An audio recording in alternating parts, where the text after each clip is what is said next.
Olá, boa noite a todos. Boa noite. A partir de agora você acompanha um encontro histórico nos estúdios da Band em São Paulo, numa parceria do Grupo Bandeirantes com a TV Cultura, o jornal Folha de São Paulo e o UOL.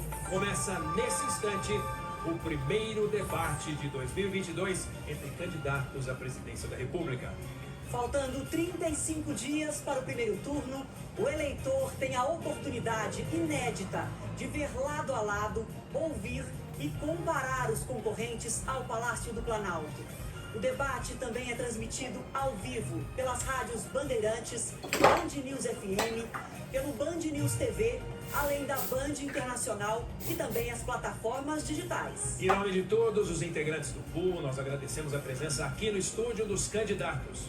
Felipe Dávila, do Novo, Luiz Inácio Lula da Silva, do PT, Simone Tebet, do MDB, Jair Bolsonaro, do PL, Soraya Tronic, do União Brasil e Ciro Gomes, do PDT. Eu lembro que em caso de ofensa pessoal ou moral, o candidato pode pedir direito de resposta, assim que terminar o tempo de quem estiver com a palavra. Basta fazer um sinal para os mediadores. E uma comissão presente na Band, formada por um advogado e 2 jornalistas, vai avaliar a solicitação no mesmo bloco. Caso concedido, o tempo será de 45 segundos. Como acertado previamente com as campanhas, não temos público aqui neste estúdio. Mas para receber convidados e jornalistas, a Band montou uma sala digital com dados exclusivos, em parceria com o Google e YouTube. E você pode acessar as mesmas informações apontando o celular para esse código que aparece na tela. Será possível acompanhar em tempo real gráficos com a repercussão e temas mais buscados. O debate é transmitido também no Band Play, band.com.br, canal Band Jornalismo do YouTube. Vamos acompanhar agora então como será a dinâmica desse debate com as regras que foram aprovadas em reunião com todos os partidos. No primeiro bloco, cada candidato, por ordem de sorteio, tem 1 minuto e meio para responder a uma pergunta sobre planos de governo. Serão 3 perguntas diferentes, cada uma direcionada a 2 dos candidatos. Na sequência, também, em ordem definida por sorteio, a primeira rodada de confronto direto. Todos perguntam e todos respondem. O candidato escolhe quem vai responder e tem 1 minuto para a pergunta e 1 minuto para a réplica. O tempo de resposta e de tréplica será de 4 minutos no total a ser administrado pelo próprio candidato. No segundo bloco, os jornalistas das empresas integrantes do pool fazem perguntas para os candidatos, escolhendo quem vai responder e quem vai comentar. O tempo é de 4 minutos para a resposta e a réplica a ser administrado pelo candidato. O comentário tem 1 minuto. Todos respondem e todos comentam. O terceiro bloco será mediado pelos jornalistas Leão Serva, da TV Cultura, e Fabíola Cidral, do UOL, e começa com mais uma rodada de confronto direto entre os candidatos, seguindo as mesmas regras do primeiro bloco. Na sequência, os candidatos respondem perguntas programáticas. Serão 3 perguntas diferentes, cada uma direcionada a 2 dos candidatos. Depois disso, os candidatos terão 2 minutos cada para suas considerações finais. Vamos então à primeira pergunta, que será dirigida aos candidatos Felipe Dávila e Soraya Tronic, nessa ordem. E quem vai fazer a primeira pergunta é a jornalista especializada em economia, Juliana Rosa, do Grupo Bandeirantes. Boa noite, Juliana. Boa noite, Oleg, Adriana. Boa noite, candidatos. Boa noite a todos. Prazer estar aqui com vocês nessa noite tão importante. Pesquisas mostram que as maiores preocupações da população são inflação e emprego. Diante das dificuldades, tem se falado muito da necessidade de estender os auxílios aos mais vulneráveis e algumas categorias, manter zerados os impostos sobre combustíveis e também aumentar salários de servidores. Mas tantos gastos não cabem nas regras fiscais. E a gente sabe que sem responsabilidade com as contas públicas, a nossa moeda perde valor, isso gera mais inflação e baixo crescimento. Gostaria de saber como equilibrar as enormes demandas sociais e, ao mesmo tempo, garantir a responsabilidade com as contas do país. Muito obrigada. O Boa noite, Juliana. Em nome da TV Bandeirantes, quero agradecer esse debate muito importante. Boa noite aos candidatos e candidatas. E boa noite a você que nos assiste. Realmente esse é o maior problema. A economia brasileira está estagnada há mais de 20 anos. O Brasil não cresce, não aumenta a geração de emprego e renda. E nós temos de conciliar, sim, com o gasto público. Mas para fazer isso, é preciso cortar desperdício da máquina pública. Tem muito dinheiro sendo desperdiçado. Mas eu gostaria de me apresentar. Eu sou Felipe, um cidadão como você, que vive do trabalho, de empreender, é dono do negócio, não vive da política, não vive de governo. E nós estamos cansados desse Estado caro e ineficiente que atrapalha a vida de todo mundo que trabalha, que rala todo dia de manhã para conseguir o seu dinheiro. Nós somos o... Para quê? Para dar um serviço público de péssima qualidade. Está na hora de ter gestão pública. E para isso é preciso deixar de votar no menos pior. Precisamos votar em alguém que entenda de gestão pública. Assim como é o caso do governador Zema em Minas Gerais, como é o caso do prefeito Adriano Silva em Joinville. Gente que entende de gestão, sabe como cortar gasto público, equilibrar as contas públicas, atrair investimento e fazer a economia crescer. É assim que nós vamos mudar o Brasil. Muito prazer. Eu sou Felipe Dávila, candidato do Partido Novo. Obrigada, candidato. Agora a candidata Soraya Tronic responde a mesma pergunta. Por favor, candidata, boa noite. Boa noite a todos, boa noite, Juliana, obrigada pela pergunta, mas antes eu gostaria de me apresentar. Quero primeiro me cumprimentar os candidatos que vieram. O comparecimento de todos é de extrema importância, é uma obrigação dos candidatos e é um direito do eleitor conhecer todas as propostas. Não comparecer é um ato de covardia. Eu sou Soraya Tronic, sou senadora pelo Mato Grosso do Sul e, como o outro candidato acabou de dizer, eu não sou do mundo político, eu não dependo do mundo político, estou política porque eu tenho uma proposta. Como você, que está aí sentado no sofá, eu também estive nesses últimos 20 anos assistindo a debates como esses. E aí a minha esperança se renovava a cada 4 anos e depois só vinha decepção. Eu acho realmente que é muito chato ficar escutando aqui juridiquês e economês. Eu não vim para brigar com ninguém, não vim para duelar, eu vim para falar com você na língua que todos os brasileiros entendem. Nós temos uma solução para o nosso país, é o Imposto Único Federal. Nós trocaremos 11 impostos federais por um imposto só. E no decorrer da minha campanha, no decorrer desse debate, você vai conhecer mais sobre essa proposta inovadora e, na verdade, revolucionária. Agora, a minha pergunta será respondida pelos candidatos Simone Tebet e Jair Bolsonaro.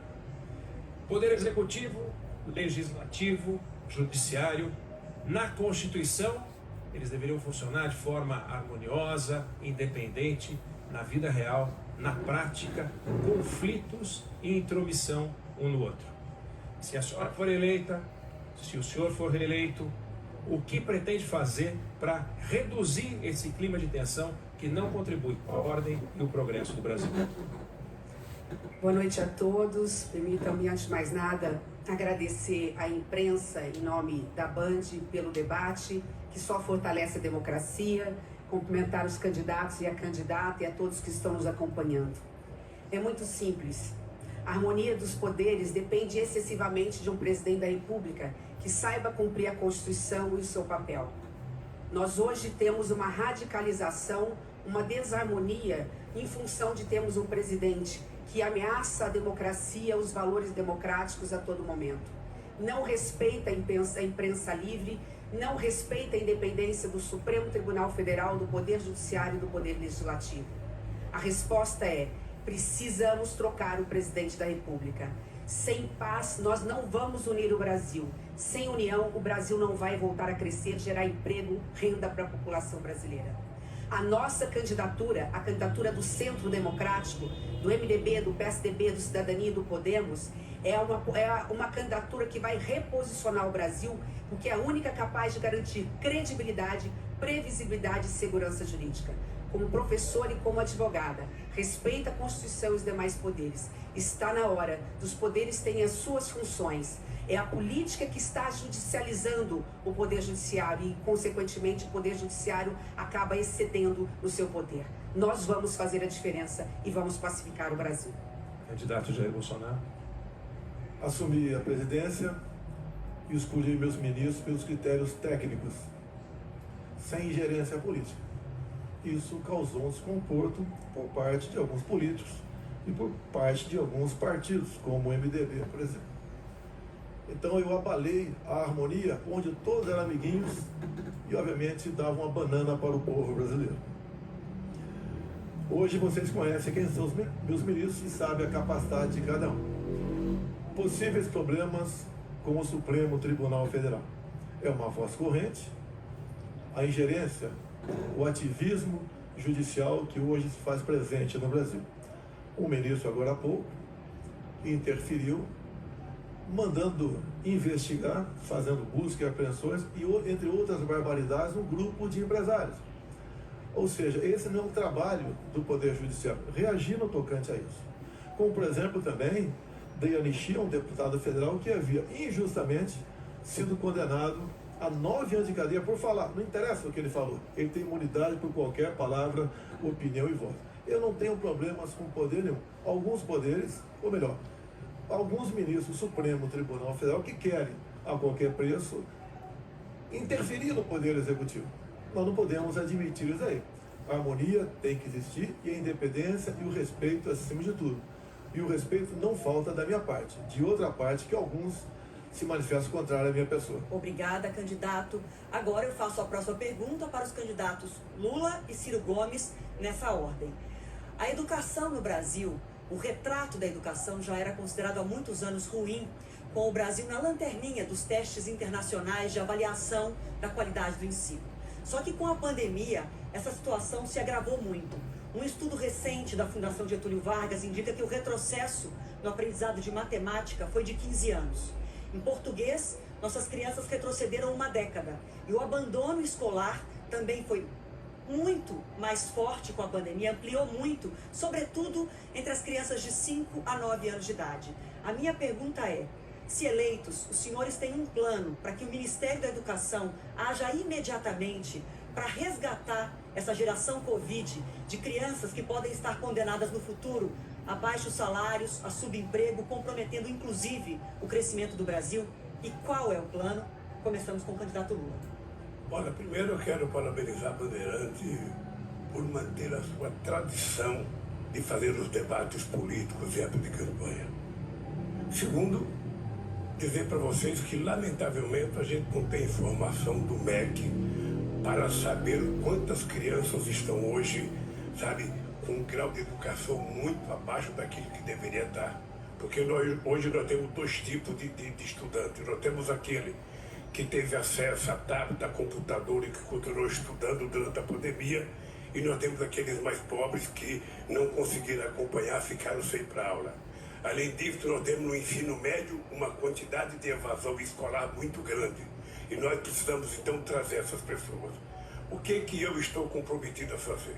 A primeira coisa que eu pretendo fazer, se ganhar as eleições, é logo no começo de janeiro convocar uma reunião com todos os governadores de estado, convocar uma reunião com os prefeitos da capital no primeiro momento, para que a gente possa fazer um pacto de fazer uma verdadeira guerra contra o atraso educacional que a pandemia deixou e contra o atraso educacional de outras situações pelo corte de dinheiro que houve na educação. Eu sou daqueles que, quando pequei a educação, eu quintupliquei o orçamento da educação, porque eu acreditava que era necessário melhorar a educação. Lamentavelmente, a educação foi abandonada nesse país. Obrigada, candidato. Agora a mesma pergunta para o candidato Ciro Gomes. Boa noite. Boa noite a todos e a todas os brasileiros. Eu quero agradecer a Bandeirantes que lidera esse pool por essa oportunidade de debater. Quero cumprimentar, dar uma boa noite a todos os meus ilustres oponentes aqui, às senadoras e aos senhores candidatos.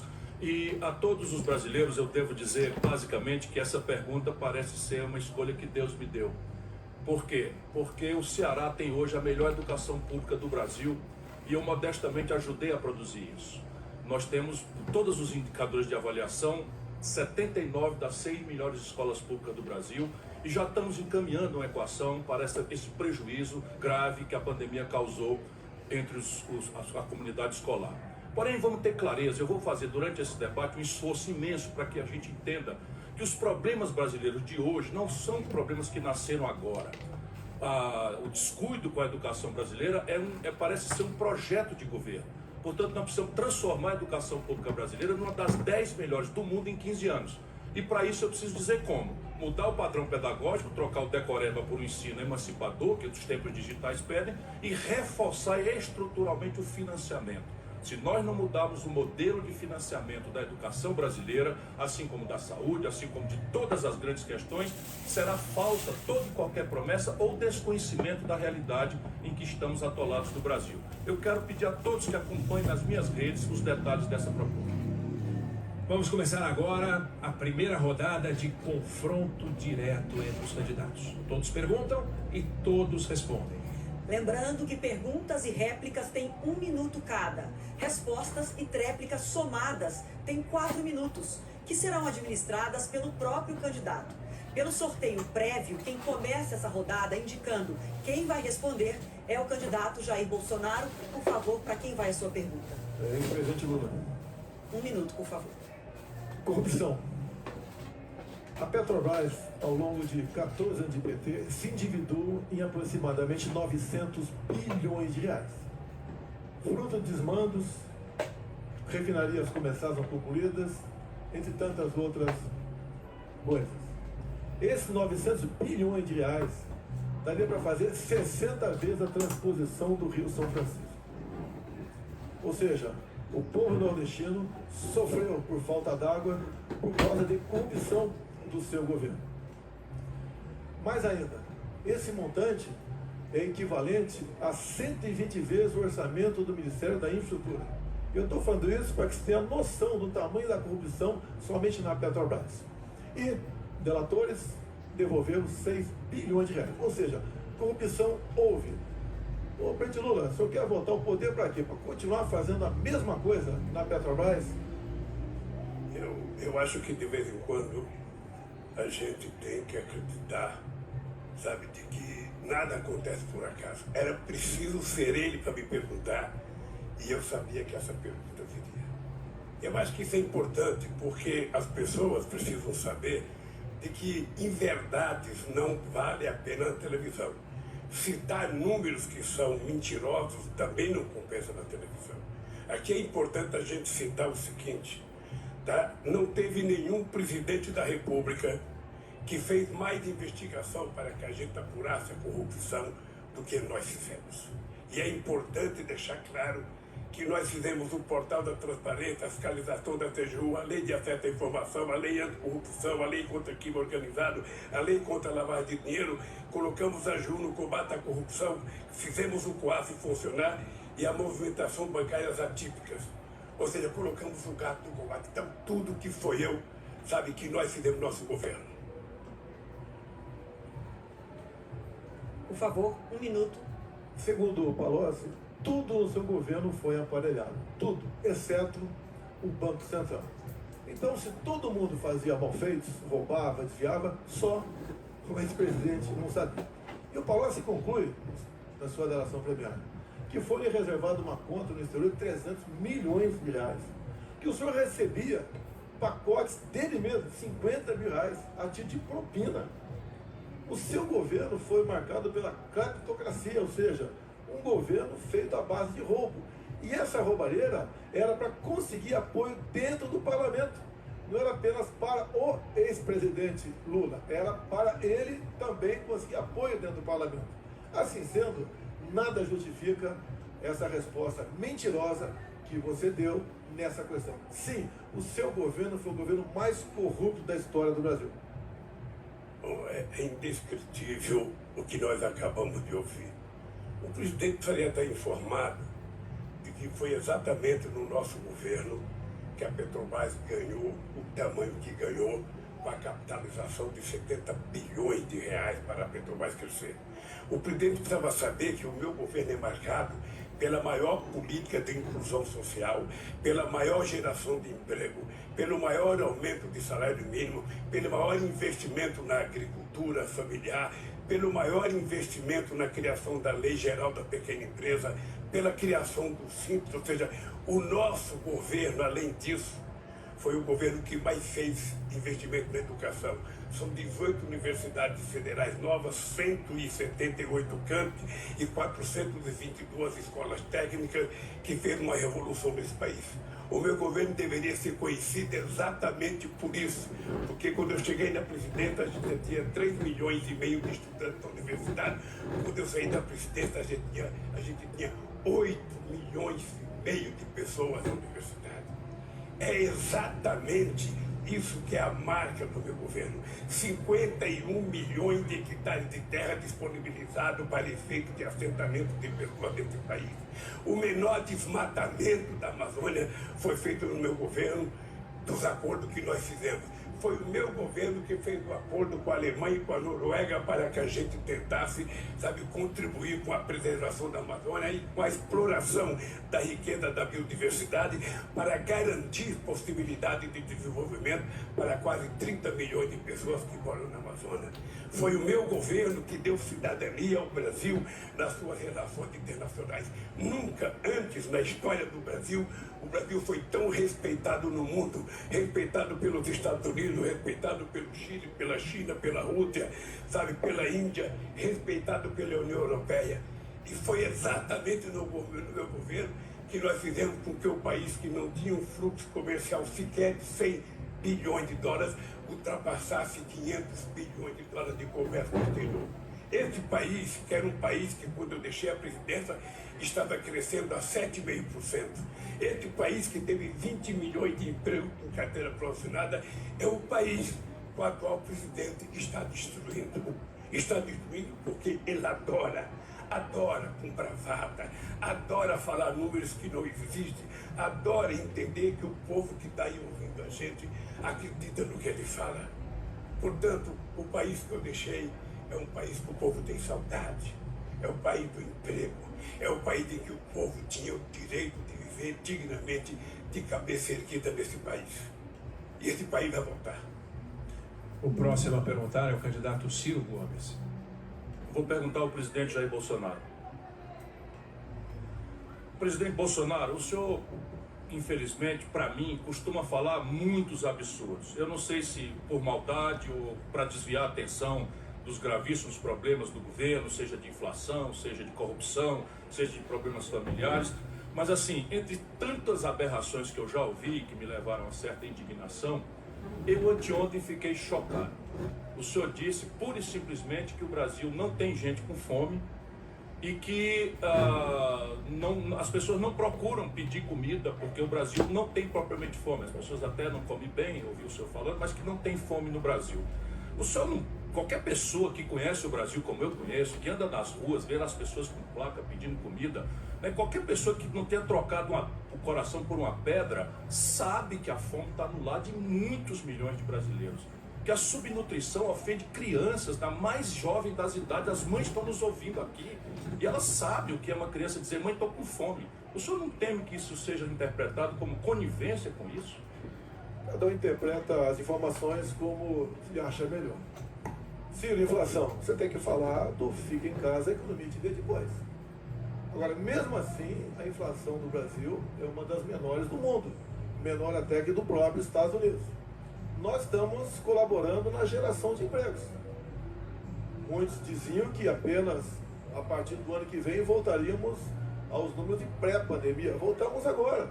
Pode ter certeza que o mês que vem devemos ter essa taxa chegando a 8%. O nosso PIB está crescendo. Nós fizemos milagre durante a pandemia. Lamentamos as mortes, mas investimos para que empregos não fossem destruídos, como os programas Pronamp e Bem. Atendemos os mais necessitados.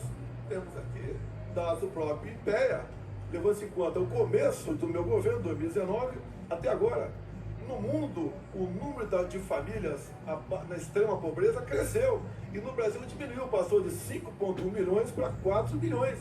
Ou seja, nós atendemos aos mais necessitados. Foi o meu governo que negociou ano passado passar em média R$190 o valor do Bolsa Família para no mínimo R$400. Foi o meu governo, contra o voto do PT na Câmara. Foi o meu governo que, junto ao parlamento, fez diminuir o ICMS dos combustíveis, contra o voto dos senadores do PT no Senado. E o meu governo, no corrente ano, entre outras coisas, deu mais R$200 para o Auxílio Brasil até o final do ano. E já está garantido com a equipe econômica que esse valor será definitivo a partir do ano que vem. Ou seja, o meu governo atendeu os mais necessitados. Esses mais pobres que estão passando necessidade, alguns passam fome, sim, não nesse número exagerado. Querer fazer demagogia com números aqui fica complicado. Aí isso é inadmissível. E diz o próprio dados do STEA, que, por exemplo, quem ganha até 1,9 dólares por dia está na linha de pobreza. 1,9 dólares são R$10. E o Auxílio Brasil paga R$20. Quem, porventura, está abaixo da linha de pobreza, deve ter gente, sim, passa sim, é só se cadastrar que vai passar a ganhar, então, o Auxílio Brasil de R$600. Ou seja, o governo que tem um olhar todo especial para os mais pobres. Demos R$600. 3 vezes maior do que o PT dava lá atrás com o Bolsa Família. E lá atrás era em média R$190 em valores corrigidos, onde tinha família ganhando R$80 por mês. Nós passamos no mínimo 600 e aquela mãe que tem filho e está sem marido, ela pode passar para R$1.200. Lá atrás, quando se conseguiu emprego, perdi o Bolsa Família. No meu governo, não perde o Auxílio Brasil. Ou seja, um governo que atende os mais necessitados, que procura incluí-los. Não esqueçamos que 38 milhões de pessoas perderam tudo durante a pandemia porque foram obrigados a ficar em casa. E pagamos auxílio emergencial para 68 milhões de pessoas no Brasil. Um governo que pensa nos mais pobres, pensa naquele que passa fome e procura melhorar a vida deles, mesmo tendo contra ele, dentro da Câmara e do Senado, partidos como PT, PCdoB, PSOL, entre outros. Então, Ciro, com todo respeito, nós fazemos a nossa parte, temos sim colaborado para que essa chaga seja afastada. Agora, dá uma olhadinha como é que seu PDT votou na Câmara essas propostas de reduzir o imposto dos combustíveis e aumentar o Auxílio Brasil. Eu considero uma verdadeira aberração termos à testa da administração nacional brasileira um presidente que desconhece. A Rede Pensan é uma das instituições mais respeitadas do mundo. São números recentes, 33 milhões e 100 mil brasileiros estão passando fome. 125 milhões de brasileiros, você está nos ouvindo aí, não comeram as 3 refeições. Só uma de cada 4 crianças no Brasil fazem 3 refeições. Por isso eu quero encerrar essa disputa de quem é que é mais Papai Noel em véspera da eleição, Bolsa Família mais 200, que mostra os limites politiqueiros de uma política de renda. Nós temos que transformar isso numa política de renda como uma perna da Previdência Social.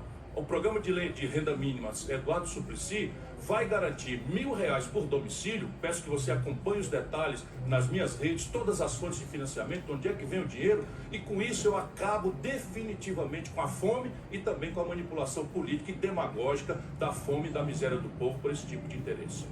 Candidato Bolsonaro, o senhor tem 13 segundos para a sua tréplica.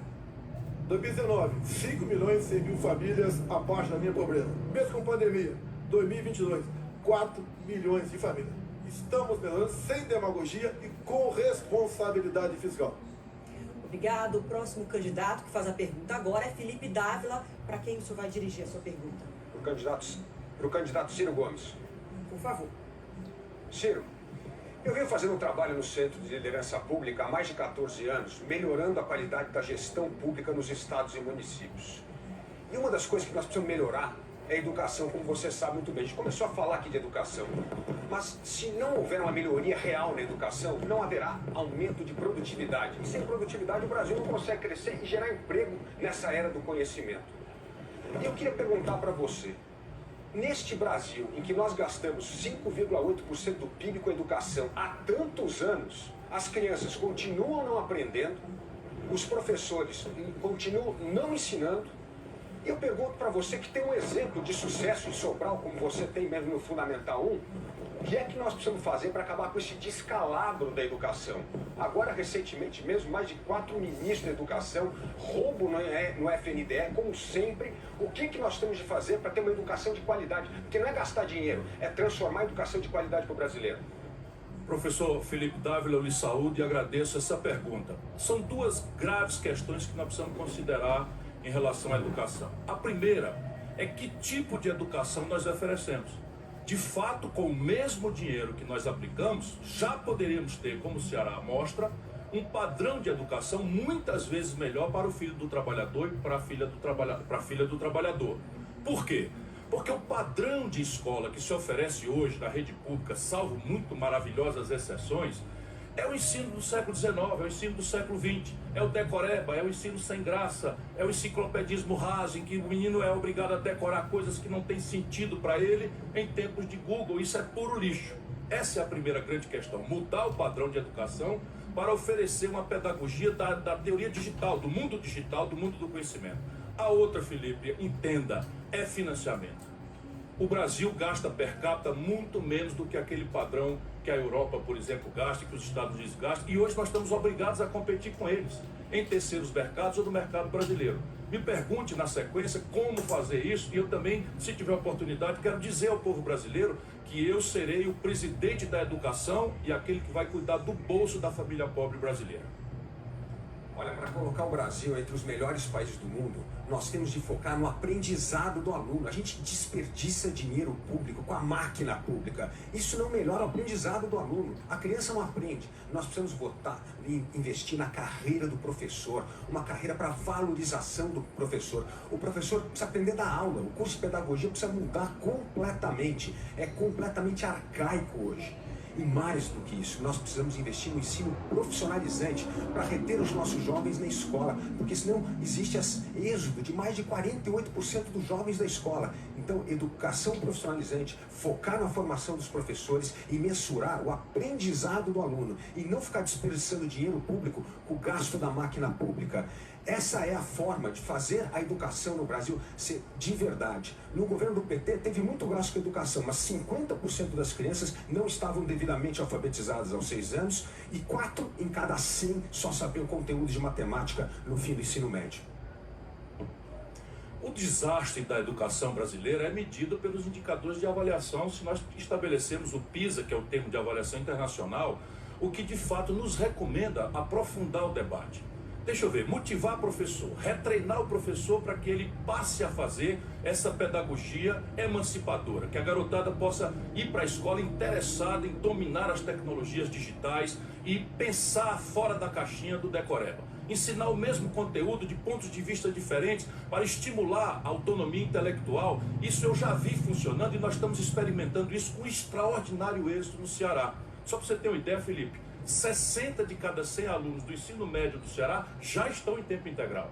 Boa parte profissionalizantes, saem dali com estágio remunerado os 6 primeiros meses pelo governo e mais de 93% ficam retidos pelas empresas porque nós fazemos essa aposta. Não é? E essa é uma experiência que eu quero generalizar para todo o Brasil. Mas, meu irmão, me permita lhe cumprimentando.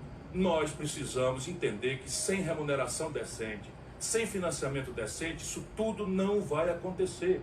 O piso salarial do magistério brasileiro, comparado com o mundo, é de encher de vergonha. Viva o magistério brasileiro que consegue dar aula um mês inteiro, sem material, sem equipamento, numa lousa com giz, sabe? Ganhando R$ 3.500. E alguns estados, muitos municípios, sequer estão pagando piso salarial. Qualificar a gestão das escolas também é um elemento essencial. Muitos lugares do Brasil não há padrão de avaliação. A gestão escolar é indicação de político, de vereador. Isso tem que ser uma carreira de Estado, como nós fazemos no Ceará. Todos os dirigentes de escola são capacitados, treinados, concursados, em que se percebe inclusive dotes de liderança para além de gestão, contabilidade, essas coisas todas, e envolver as famílias, acompanhar aluno a aluno para que ele não perca a idade escolar certa na capacitação. Isto é o que vai mudar o Brasil. E em qualquer circunstância não haverá essa mudança de qualidade na educação, senão com esses números. O PT, por exemplo, se gaba, o Lula acabou de falar aí, o presidente Lula, de milhões de crianças, de adolescentes, de estudantes que foram para o ensino o ensino universitário, é verdade. O Brasil tem hoje 18 de cada 100 garotos de 18 a 25 anos no ensino superior, a Colômbia tem 42. E quando nós vamos olhar que tipo de escola passaram no governo do PT, do Lula, 40 bilhões de reais para empresários privados, deixando um garoto endividado no começo da vida com uma conta de 110 a 150 mil reais no FIES. Isso é uma coisa absolutamente chocante, isso não é educação. A próxima perguntar é a candidata Soraya Tronic. Eu escolho a candidata Simone Tebet. Candidata, enquanto os profissionais da saúde enfrentavam corajosamente o coronavírus, muitos pacientes que precisavam de procedimentos eletivos, como é o caso de uma cirurgia de catarata ou um procedimento ortopédico, tiveram seus atendimentos cancelados ou adiados. O que é que pode ser feito para diminuir a fila por consultas, exames e cirurgias no SUS? Obrigada, candidata Soraya, pela pergunta. Afinal, essa é uma das questões mais importantes hoje no Brasil. Saúde pública. Nós acabamos de sair de uma pandemia, se é que saímos dela, uma pandemia que podia ter sido muito melhor gerida se nós tivéssemos um presidente da República sensível à dor alheia. Lamentavelmente, no momento que o Brasil mais precisou do presidente da República, ele virou as costas para a dor das famílias enlutadas brasileiras e negou vacina no braço do povo brasileiro. Eu sei porque eu estava lá na CPI, eu estudei os documentos, atraso de 45 dias na compra de vacina. Quantas famílias perderam prematuramente seus filhos, quantas mães perderam filhos, quantos filhos perderam pais. E eu não vi o presidente da República pegar a moto dele e entrar num hospital para dar um abraço a uma mãe que perdeu um filho. Eu vi mais do que isso. Eu vi um escândalo de corrupção na compra de vacinas, como se a vida pudesse custar $1. Nesse aspecto, Soraya, a pandemia se arrastou porque não teve coordenação do governo federal. Não é porque ficamos em casa. É porque se tivesse tido coordenação do governo federal, nós teríamos uma pandemia melhor resolvida. Já estaríamos todos trabalhando. E com isso, a sua pergunta é extremamente importante. Nós ficamos com atraso na realização de exames, cirurgias e consultas. Só tem um jeito. Quem decretou-se calamidade pública para tudo. Para gastar, para fazer orçamento secreto, para colocar dinheiro público no bolso da classe política. Colocando dinheiro onde nós nem sabemos se chegou. Então, a sequela da pandemia é o atraso desses exames. O que nós vamos fazer, Soraya? Nós vamos decretar a calamidade pública, estado de emergência apenas para isso, para que possamos criar um crédito extraordinário. E com isso, colocarmos dinheiro fundo a fundo para os municípios e para os estados. Cada exame, cada consulta, cada cirurgia atrasada que eles executarem vai ser imediatamente pago, para que a população brasileira não possa morrer prematuramente das doenças, da sequela da pandemia da Covid-19. Candidata, realmente o SUS sempre foi um orgulho para todos nós brasileiros. No caso da vacinação, confesso que no atendimento ele é muito mais bonito no papel do que na realidade. E quem conta isso é o usuário do SUS. Quem tem que nos dizer se o SUS é bom ou não somos nós que não utilizamos esse serviço. Quem tem que dizer é quem está lá na fila. Nós temos um projeto liberal de verdade para a economia, para executar, não é no gogó. Não é no gogó. E é por isso que para diminuir todas as filas, para exames, para cirurgias, para consultas, nós iremos usar toda a capacidade da iniciativa privada para complementar o SUS e com isso agilizar o atendimento das pessoas. E realmente é uma catástrofe o que o Brasil vive. Eu, Soraya, ando nas ruas e o que eu vejo nas ruas é desalento. O meu telefone não para de tocar. Obrigado. Pedindo senadora. Nós concordamos, candidato Soraya, e eu gostaria até de dar um depoimento e fazer um pedido para os nossos candidatos a presidente da República. Eu peguei um carro daqui de São Paulo e fui a Barretos para poder assinar um documento no Hospital do Amor do Câncer de Barretos, que é um dos hospitais mais importantes na cura contra o câncer no Brasil. O que eu vi lá é de dar inveja ao mundo, mas eles fizeram uma súplica. Eu fui a primeira a assinar um documento que, se eleita presidente da República, vou atualizar a tabela SUS.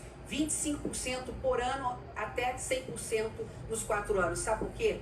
Porque hoje as santas casas e as filantrópicas atendem 60% das cirurgias e das médias e altas complexidades, ou seja, dos casos mais complicados de saúde da população pobre. Sabe o que eu ouvi de lá?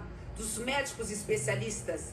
Senadora Simone, as pessoas morrem prematuramente. Pobre morre, até 25% dos pobres morrem no Brasil porque não tem acesso à porta do SUS para tratamento preventivo do câncer, porque nós não conseguimos atender porque a tabela SUS está defasada. Eu fui a primeira, eu conclamo os demais candidatos a presidente da República que assinam esse compromisso pela vida. 25%, vamos tirar do orçamento secreto, vamos tirar dos desperdícios, vamos reduzir a máquina, mas vamos dar a dignidade da saúde para quem mais precisa. Porque este Brasil é de todos. Ele não pode ser mais do rico do que do pobre. O rico não pode ter um atendimento de saúde pública, saúde privada de excelência, enquanto o pobre morre nas filas dos hospitais. Obrigada, candidata. O próximo a perguntar agora é o candidato Lula, que deve dirigir a pergunta para o candidato Felipe Dávila ou para a Soraya Tronic. Para quem o senhor vai dirigir a pergunta? Ao Felipe Dávila. Por favor. Candidato, o mundo hoje vive discutindo a questão climática.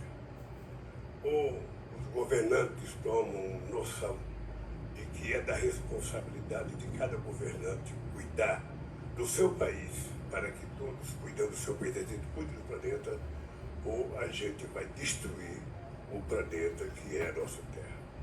Eu queria que o senhor me desse a sua opinião sobre o que está acontecendo no Brasil. Ou seja, o Brasil rompeu o acordo que tinha com a Alemanha e com a Noruega.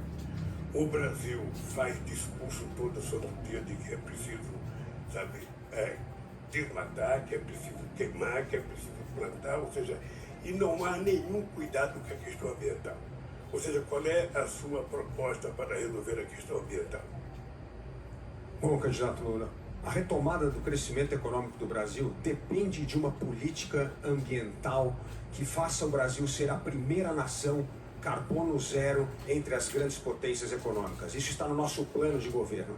Esta é a maior oportunidade que o Brasil tem para sequestrar carbono. O Brasil tem potencial para sequestrar 50% do carbono do mundo plantando árvore em terra degradada. Nós temos 50 milhões de hectares de terra degradadas, dá para plantar árvore em 3 milhões de hectares, isso vai gerar renda para as pessoas mais pobres, isso vai gerar progresso em outras regiões do Brasil.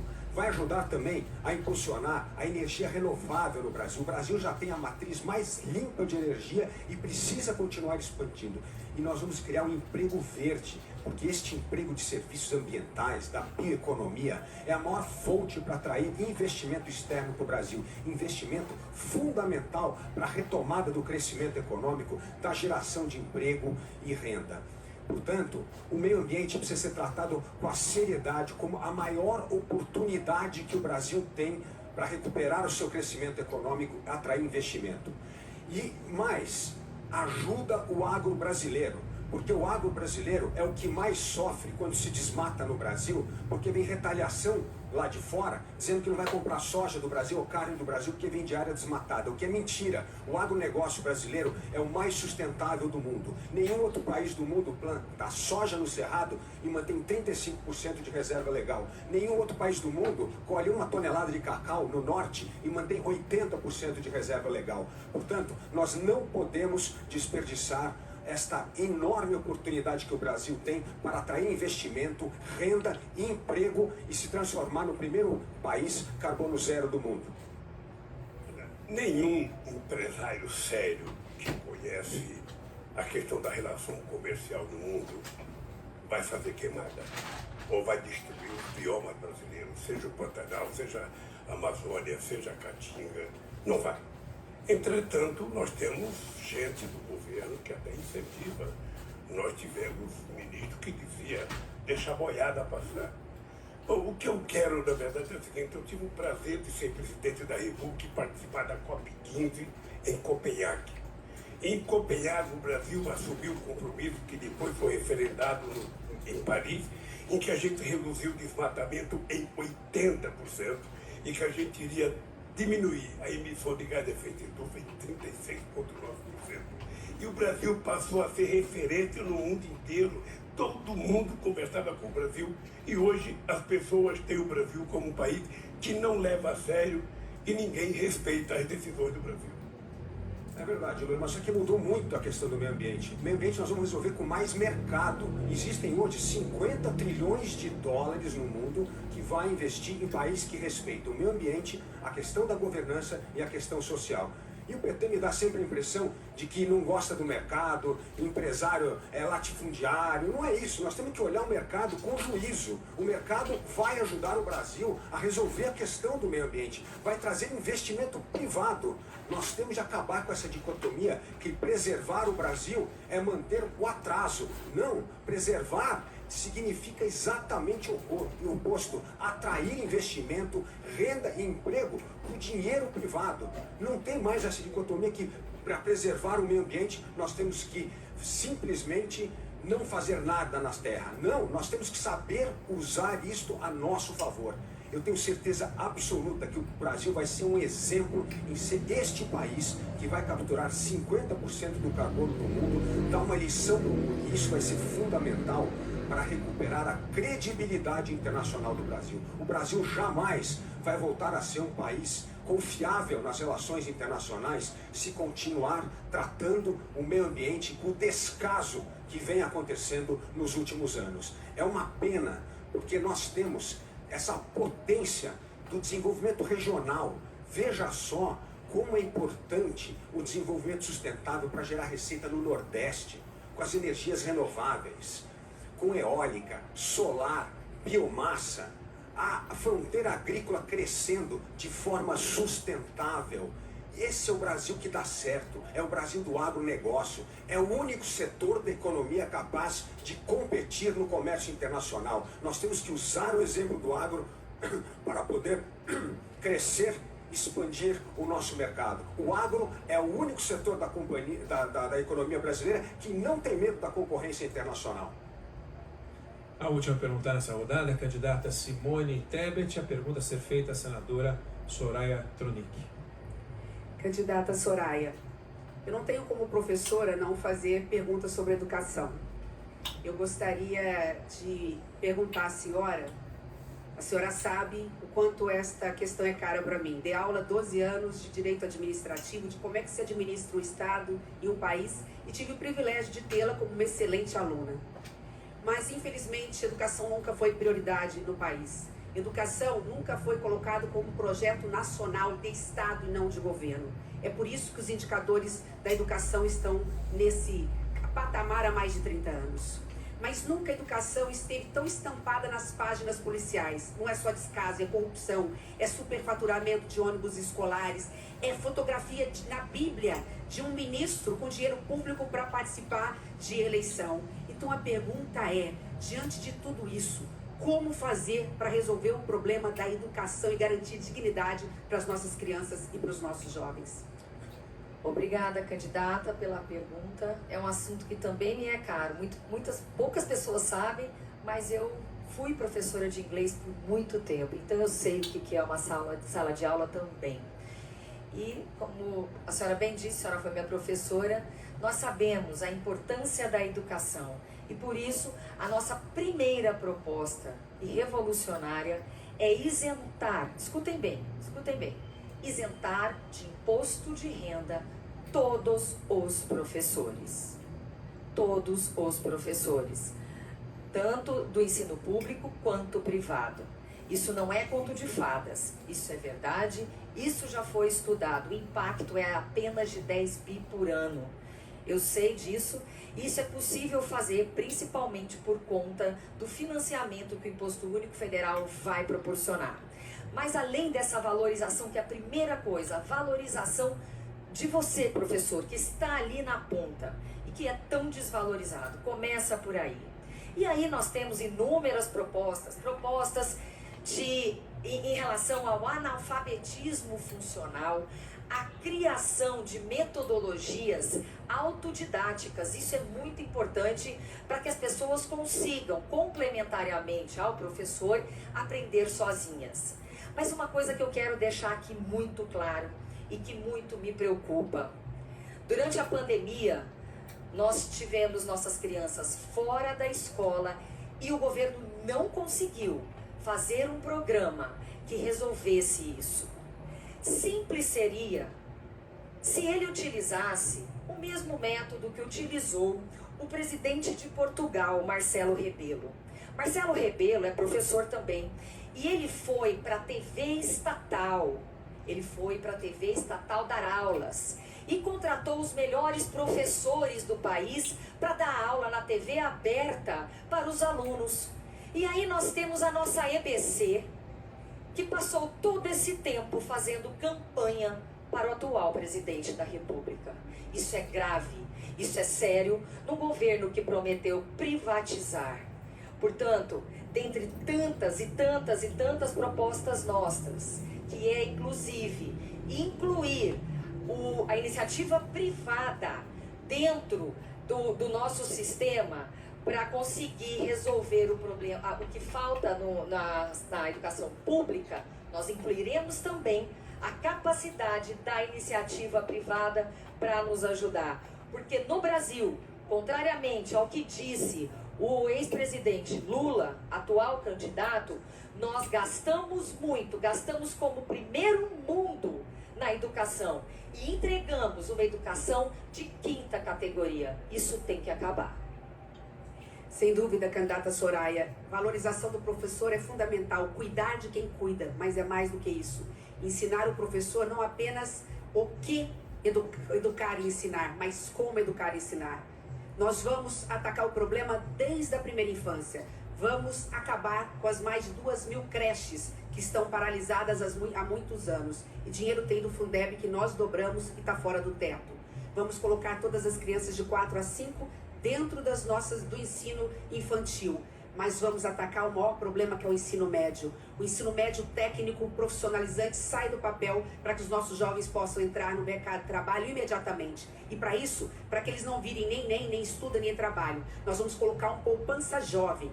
O nosso jovem vai ganhar o dinheiro todo ano e no final do 3º ano do ensino médio vai ganhar R$5.000 para fazer o que ele quiser, dar uma entrada numa moto ou no celular, mas para que ele não saia, porque a educação vai ser prioridade pela primeira vez na história do Brasil. Eu sei, porque sou professora, eu sei que só a educação salva.